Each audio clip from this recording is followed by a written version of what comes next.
আসসালামু আলাইকুম। এটি হচ্ছে আমাদের নিজস্ব পুকুর। এটা আজকে একটু পরিষ্কার করার জন্য আসলাম।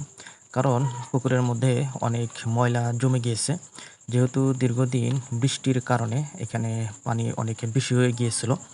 আমাদের এখানে আগে হচ্ছে বন্যা হয়েছিল। এখন তেমন একটি বন্যা হয় না। যার ফলেই এই ময়লাগুলো জমে যায়। আগে হচ্ছে এই ময়লাগুলো ভেসে চলে যেত বা আমরা বের করে দিতাম।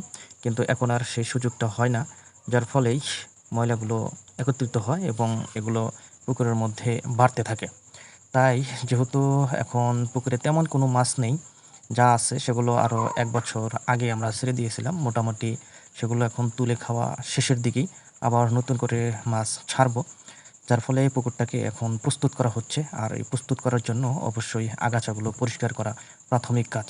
এটা আগাছা পরিষ্কার না করলে মাছের অনেক সমস্যা হয়ে যায়।